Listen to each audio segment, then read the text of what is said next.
you first of all have to increase production. You have to have the food available.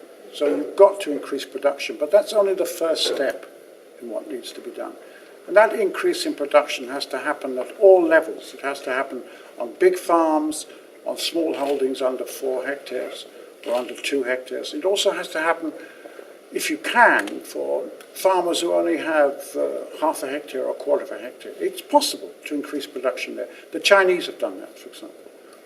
Once you've increased production, you can then, poor people can then have some options in terms of how much of the food that they produce they eat themselves, how much they sell, how much of other production they've got they sell, what other kinds of forms of employment they might get as casual labourers or other activities. So they can put together a livelihood consisting of different activities, all of which will in some sense connect them with markets.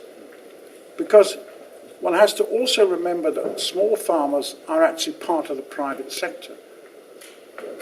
They are in the business of both innovation, as we've been talking about, but also in the business of trying to sell either their products or their labour or other services they can provide to give themselves enough income, for example, as I said, for schooling, for health, and for so on and so forth. Now, that doesn't mean to say that they have to connect into some great big international market. They can connect with local traders. And all over Africa, there are a lot of growth now. There's a lot of growth now, local trading activities. And one of the interesting examples of connecting people is the use of the mobile phone that allows people to understand the prices they'll get if they take their cabbages or their tomatoes or whatever it is to a local market. You've got to put all those things together. And of course, at the root of this is some form of connection, not just with mobile phones. Well, I think there are a lot of practical things that could be done. I mean, they're to do with working out what you do next. So the questions that we've been debating among ourselves are really, I think, quite practical questions. You know, is there a simple carbon sequestration scheme?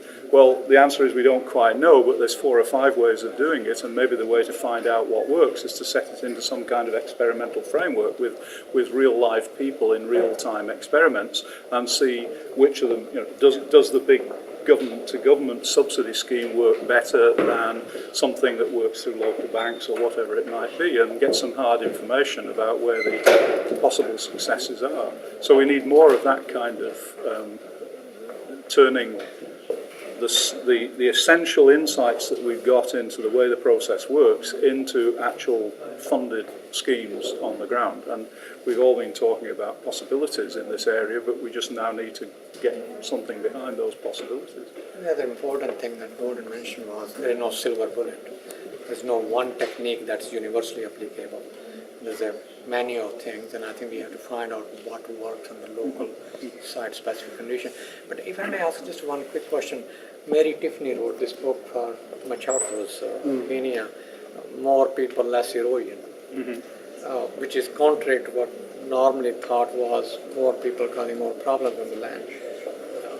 Do you think this Serpian concept or the Malthusian concept that more people also have 2 hands and 2 feet and a brain to think about, and therefore perhaps extra labor can help overcome some of those issues? Is that a concept which could be useful? I'm not sure it's the labour. I think it's more the ferment of ideas that you unleash when you bring lots of minds to work on the problem. And there are some models now in neural network theory and so on and so forth. A former student of mine, Jacob Rattan, has produced a very interesting paper recently on what he calls crowdsourcing as a way of improving seed systems. And crowdsourcing is basically what you do when you set up a Linux-like software development program and you get lots and lots of enthusiasts to work. What you have to invest in is the networking. You don't have to pay for the work, but you have to pay for the network. The actual work is not the issue, it's the communication that matters.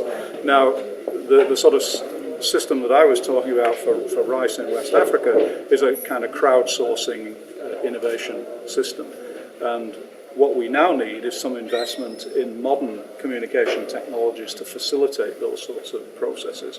But I'm not so sure about the labour aspect of working harder, because it's the thinking really that is the key thing. And if the Machakos case, which I don't know, I've read the book, but I don't know the idea whether or was not as the it's... population increased, they were able to develop terraces. And The counter-argument is that this pulled resources from surrounding districts which became underdeveloped at the expense of developing this core area, and I don't know enough to have a view about which of those two interpretations is correct.